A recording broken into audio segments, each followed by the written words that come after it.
Hi అండి, నమస్తే. Welcome to Nivedita's kitchen. ఈరోజు మనం చల్లగా ఉండేటువంటి సేమియా కస్టర్డ్ ఎలా చేయాలో చూద్దాం.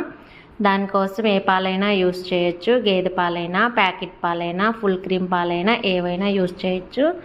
దానికోసం ఒక గిన్నెను తీసుకొని ఒక 1/2 లీటర్ పాలు వేసుకోవాలి. పాలు పక్కన మరిగేలోపు ఒక ప్యాన్ పెట్టేసుకొని అందులో 1 టీ స్పూన్ నెయ్యి వేసుకొని 2 టేబుల్ స్పూన్ల సేమియా తీసుకోవాలి. సేమియా అనేది ఎక్కువ తీసుకుంటే కస్టర్డ్ అనేది గట్టిగా అవుతుంది. ఇలా సేమియా ఫ్రై అయిన తర్వాత పక్కన పెట్టేసుకొని ఇప్పుడు పాలు కూడా చూడండి బాగా మరుగుతున్నాయి. ఇప్పుడు ఇందులో ఫ్రై చేసుకున్నటువంటి సేమియా వేసుకొని 70 to 80% కుక్ అయ్యేటట్టు చూడాలి. సేమియా ఉడికేలోపు ఒక బౌల్లో 1 టీ స్పూన్ కస్టర్డ్ పౌడర్ తీసుకొని అందులో కొంచెం పాలు కానీ వాటర్ కానీ వేసుకొని ఉండలు లేకుండా కలుపుకోవాలి. నేను ఇక్కడ వెనిలా ఫ్లేవర్ తీసుకుంటున్నానండి. మీకు నచ్చిన ఫ్లేవర్ తీసుకోవచ్చు.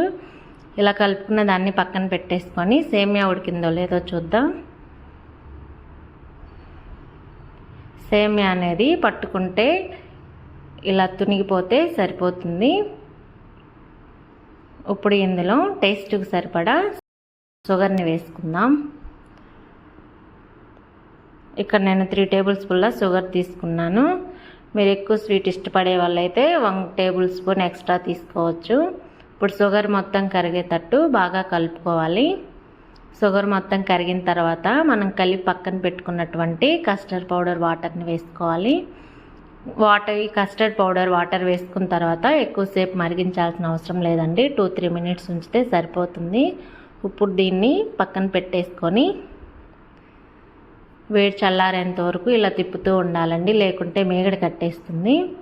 ఇది కొంచెం వేడి చల్లారాక ఒక బౌల్లోకి తీసుకొని ఫ్రిడ్జ్లో పెట్టేసుకుందాం. ఒక 2 అవర్స్ ఫ్రిడ్జ్లో పెట్టేసుకుంటే సరిపోతుంది. డీపర్లో అవసరం లేదండి, మామూలు ఫ్రిడ్జ్లో పెట్టుకుంటే సరిపోతుంది.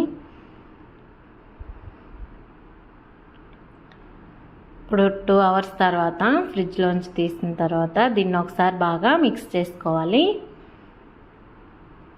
ఈ కన్సిస్టెన్సీ ఉంటే సరిపోతుంది. మరీ గట్టిగా అయితే కొంచెం కాగబెట్టుకున్న పాలు వేసుకొని ఒకసారి బాగా మిక్స్ చేసుకుంటే సరిపోతుంది. ఇప్పుడు దీన్ని సర్వ్ చేసుకున్నాం. ముందుగా నానబెట్టుకున్నటువంటి సబ్జాలు వేసుకొని అందులో మనం ప్రిపేర్ చేసుకున్నటువంటి సేమియా కస్టర్డ్ వేసుకుంటే, మళ్ళీ కొంచెం డ్రై ఫ్రూట్స్, దాని మీద కొంచెం కస్టర్డ్ వేసుకొని, దాని మీద 1 టీ స్పూన్ సబ్జాలు వేసుకొని, కొంచెం డ్రై ఫ్రూట్స్ వేసుకొని, మన ఇంట్లో ఐస్ క్రీమ్ ఉన్నట్లయితే కొంచెం ఐస్ క్రీమ్ కూడా వేసుకుంటే సరిపోతుంది. ఐస్ క్రీమ్ లేకపోతే ఇంకొంచెం డ్రై ఫ్రూట్స్ వేసుకుంటే టేస్ట్ అనేది బాగుంటుంది. ఇలానే ప్రిపేర్ చేసుకోవాలని ఏం లేదండి, మామూలుగా అయినా తినేయొచ్చు డ్రై ఫ్రూట్స్ వేసుకొని. పైన కొంచెం డ్రై ఫ్రూట్స్ చల్లుకుంటే సరిపోతుంది. అంతే అండి, ఎంతో టేస్టీగా ఉండేటువంటి చల్లని సేమియా కస్టర్డ్ రెడీ అయిపోయింది.